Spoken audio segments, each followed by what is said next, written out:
मन्नाथः श्रीजगन्नाथः मद्गुरुः त्रिजगद्गुरुः ममात्मा सर्वभूतात्मा तस्मै श्री गुरवे नमः। आप सभी को नमस्कार। धर्मधारा के सत्संग श्रृंखला में मैं आपका हार्दिक स्वागत करती हूँ। हमारे श्री गुरु एवं वैदिक उपासना पीठ के प्रेरणा स्रोत परात्पर गुरु परम पूज्य डॉक्टर जयंत बालाजी आठवले एवं हमारे आराध्य देव भगवान शिव के चरणों में वंदन कर आज का सत्संग आरंभ करती हूँ। आज का विषय है साधना करने पर भी कष्ट क्यों होता है। आज का प्रश्न रामकृष्ण मठ से जुड़े हुए दक्षिण भारत के एक सन्यासी ने किया है।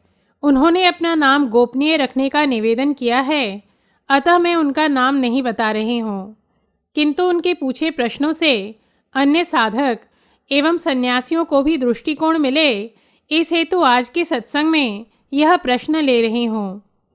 उनका प्रश्न इस प्रकार है। मैं एक सन्यासी हूँ। मैं बाल्यकाल से ही साधना करता आया हूँ। कभी भी किसी को कष्ट पहुँचाने का मेरे मन में विचार भी नहीं आया है, किंतु मुझे आज तक सभी से कष्ट ही कष्ट मिले हैं।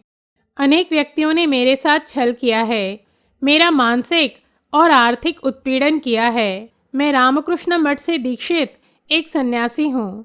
जन्म से ब्राह्मण होने के कारण उपनयन संस्कार के पश्चात मैं नियमित गायत्री मंत्र का भी जप करता हूँ। वेद, उपनिषद, रामायण, महाभारत एवं पुराणों जैसे सभी प्रमुख धर्म ग्रंथों का मैंने अभ्यास भी किया है। सेवा निवृत्त होने से पूर्व मैं सरकारी कार्यालय में कार्यरत था। मेरी माताजी की मृत्यु उपरांत मैं घर में एकाकी रहता हूँ। मेरी आयु 65 वर्ष की है और कुछ समय पूर्व से मुझे कुछ शारीरिक रोग भी हो गए हैं। अतः मुझे अपने भविष्य को लेकर निराशा और भय दोनों सताने लगी हैं। आपके जालस्थल www.vedikupasanapith.org पर लेखों को पढ़ने के पश्चात मुझे लगा कि आप मेरा योग्य मार्गदर्शन कर सकती हैं। अतः आपको यह पत्र इस आशा के साथ लिख रहा हूँ। कृपया मेरा मार्गदर्शन करें कि मेरे साथ यह सब क्यों हो रहा है और अब मैं क्या करूँ। स्वामी जी के इन प्रश्नों का उत्तर इस प्रकार है। स्वामी जी, आपने लिखा है कि आपने अनेक धर्मशास्त्रों का अभ्यास किया है।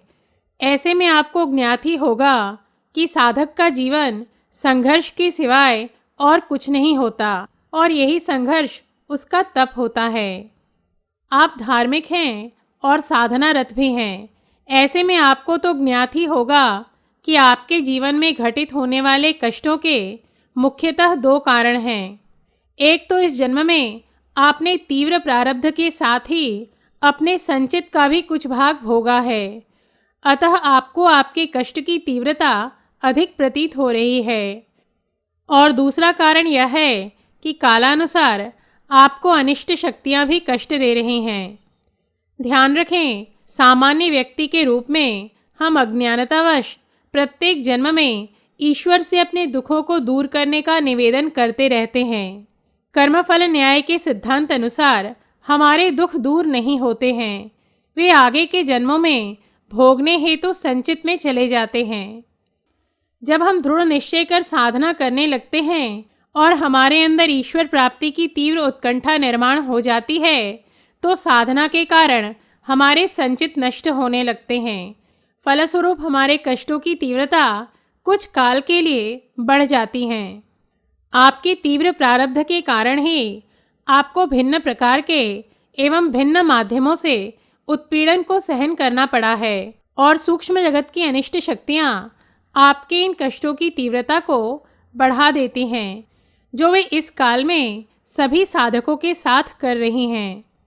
सुख दुख के माध्यम से हमारे कर्मफल नष्ट होते हैं और दुख भिन्न प्रकार के हो सकते हैं, जैसे शारीरिक, मानसिक, आर्थिक, कौटुंबिक इत्यादि।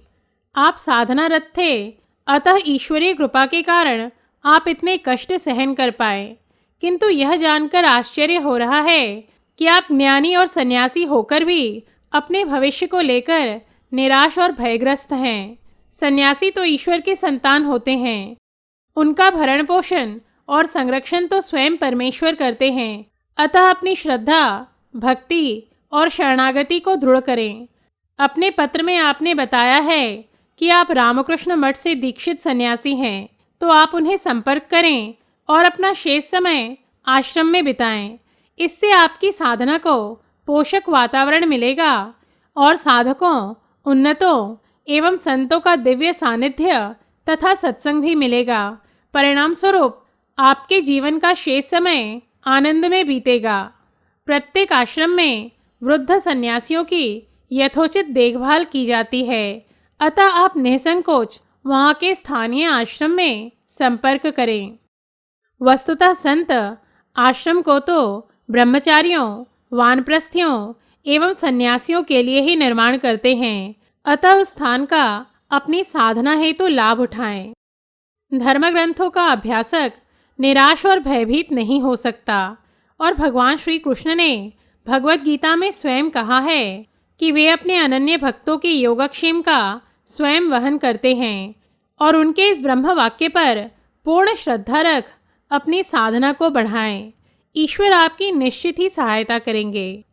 अपने भूतकाल के दुखों को स्मरण कर निराश ना हो, अपितु ईश्वर को कृतज्ञता व्यक्त करें कि उन्होंने दुखों के माध्यम से आपके अनेक जन्मों के पाप नष्ट किए हैं एवं इतने सारे कष्टों के पश्चात भी आपकी साधना में व्यवधान नहीं आने दी है।